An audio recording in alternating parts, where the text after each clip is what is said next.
everyone! Welcome to Totsy Tales, where giggles grow. Today, I have a magical story just for you. A quiet girl with a loud fear.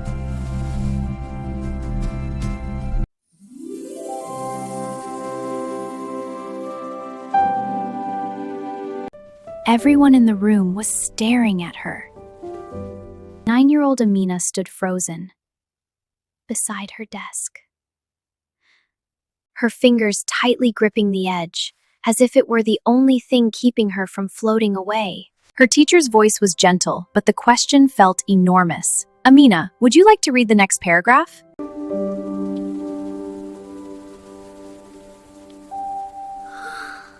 Amina opened her mouth. No sound came out. A few students shifted in their seats. Someone in the back giggled.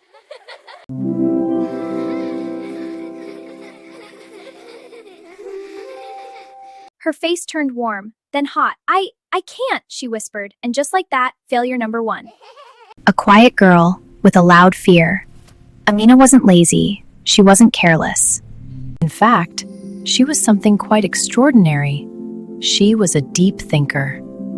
She noticed things others didn't. The way sunlight stretched across her notebook like golden ribbons. The soft rhythm of rain tapping on the window. The tiny crack in the classroom wall, shaped like a lightning bolt. But when it came to speaking, her thoughts tangled into invisible knots. Today, I will try. At home, she practiced reading aloud, slowly, carefully. Her mother smiled encouragingly. "You're doing beautifully," she said. When her turn came again, her voice trembled. Words stumbled. Letters seemed to rearrange themselves mischievously.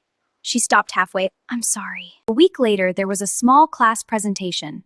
Just 2 sentences, that's all. Amina rehearsed them at least 20 times.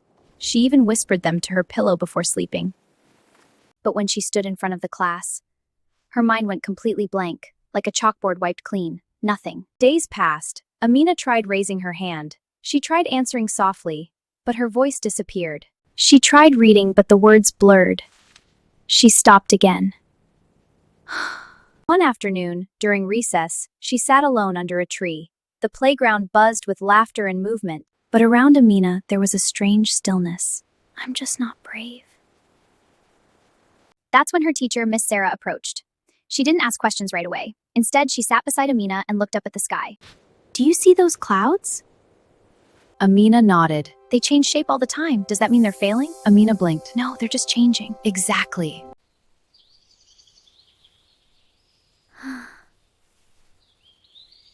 The next day, Miss Sarah gave Amina a small task. "Just read 1 line," she said. "Only 1."